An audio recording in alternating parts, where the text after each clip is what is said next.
suis Abi Diallo, je suis consultante en genre et développement et CEO de Mali Fermier, une entreprise qui évolue dans le domaine de la transformation agroalimentaire des céréales au Mali.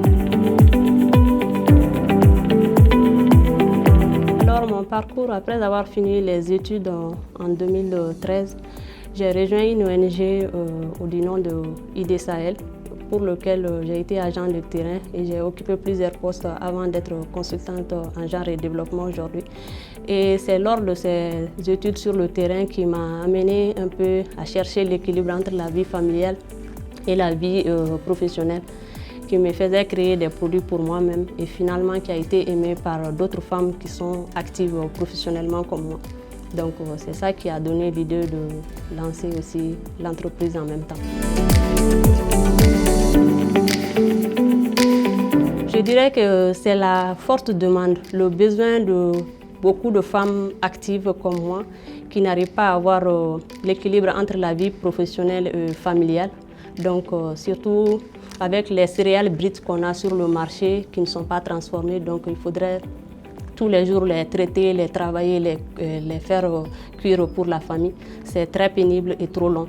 Donc c'est ces femmes qui cherchent à gagner du temps en cuisine qui m'ont motivée à créer l'entreprise. Et en même temps, lors de mes études sur le terrain aussi en tant qu'agent de développement, j'ai eu à beaucoup côtoyer les femmes agricultrices en milieu rural. Donc le manque d'opportunités de ces femmes pour le marché m'a aussi motivée parce qu'il y avait un besoin d'accès direct au marché qui leur faisait gagner un revenu supplémentaire.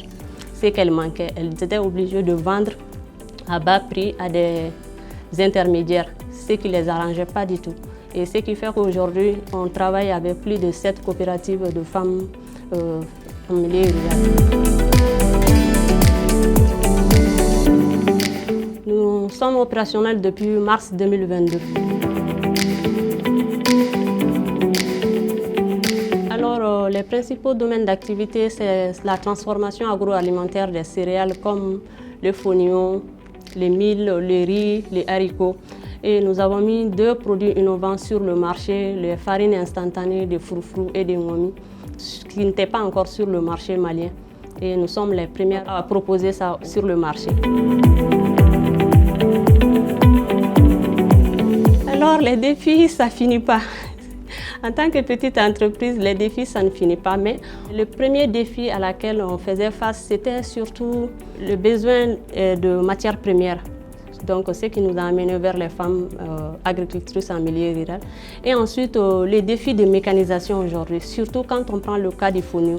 Le fonio a des vertus et des potentiels énormes, que ce soit en exportation, que ce soit pour répondre aux besoins du changement climatique, parce que le fonio a un cycle court, que ce soit vraiment nutritionnel. Le fonio aujourd'hui a vraiment du potentiel, mais c'est le faible mécanisation du traitement du fonio qui fait qu'aujourd'hui, vraiment, il est sous-exploité ou je dirais que son potentiel n'est pas exploité à 100%. Donc, en fait, même quand vous avez de l'argent, souvent, c'est très difficile de trouver des machines capables de désabler le fonio à 100% sans que ça soit manuel. Et quand c'est manuel, c'est vraiment pénible et ça prend trop de temps. Alors, comme je l'ai dit, nous nous distinguons de nos concurrents sur un premier point déjà parce que nous répondons à un besoin réel qui est le fait de gagner du temps par beaucoup de femmes et aussi parce que nous proposons des produits innovants dont nous sommes la première marque à proposer au Mali encore et qui n'est pas encore disponible au Mali. Et ensuite, par le rapport qualité-prix, nos produits sont vraiment destinés à la majorité de la population. Donc, c'est vraiment, il y a un bon rapport qualité-prix sur nos produits. Alors, nos clientèles cibles, c'est toutes les femmes actives qui cherchent à gagner du temps en cuisine, dans un premier temps, et aussi, surtout, ceux qui cherchent à manger de manière saine et locale. Parce que nous valorisons les céréales locales. Nous voulons donner un souffle de vie à ces céréales. Le Mali est parmi les 3 premiers producteurs de céréales en Afrique de l'Ouest.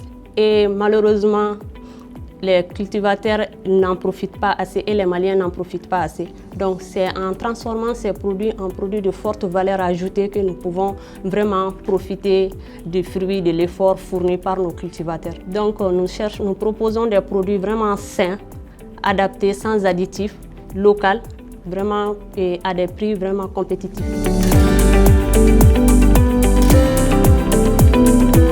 Est-ce que je pourrais énumérer ça comme ça? En tout cas, nous avons eu à collaborer avec d'autres entreprises, que ce soit en conseil agricole, avec d'autres entreprises, que ce soit en prestation, pénétration de marché, que ce soit en communication. Nous en avons déjà eu à faire beaucoup dans ce sens-là. Je dirais que c'est en 2023. Bon, c'est vrai que quand je rentrais dans ce domaine, c'était beaucoup dominé par les hommes. Mais en fait, il y avait deux cas. Certains me stigmatisaient par le fait qu'une femme se retrouve dans ce domaine. Mais bizarrement, d'autres hommes aussi m'ont soutenu, m'ont aidé et m'ont ouvert même d'autres portes. Donc il y avait ces deux cas. Comme quoi que ce n'est pas réservé qu'aux hommes. Et que ce n'est pas tous les hommes non plus qui sont hostiles à la présence des femmes dans ces domaines.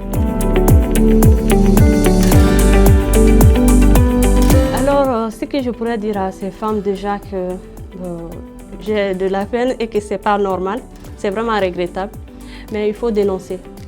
Il faut vraiment dénoncer ces genres de personnes. Parce qu'en gardant le silence, ça continue. Il faut briser le silence et vraiment avoir le courage de dénoncer ces personnes. Alors, l'entrepreneuriat en association, ça peut marcher si tout le monde s'y donne avec énergie et que vous essayez de compléter les talents, les compétences. Ça peut être vraiment un cas de succès.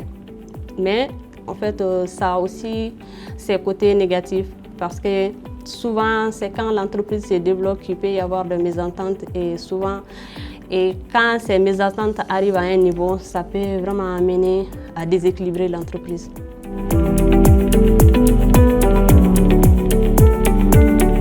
Souvent, je dirais que c'est le management. C'est le management. Même s'il y a plusieurs copromoteurs, il doit y avoir au moins un manager qui assume les responsabilités et qui essaye de vraiment mener l'équipe à bon port.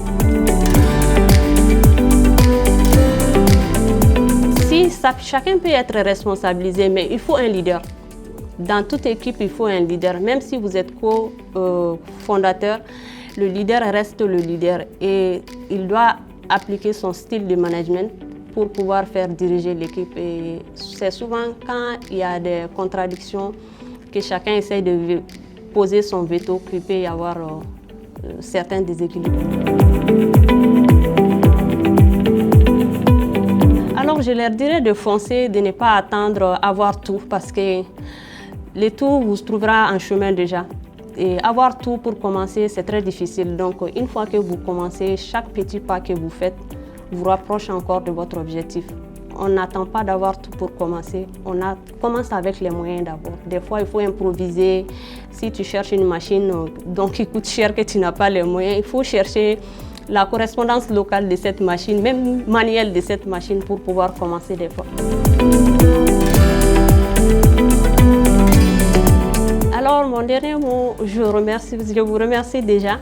Et en fait, mon dernier mot va envers les femmes qui entreprennent déjà.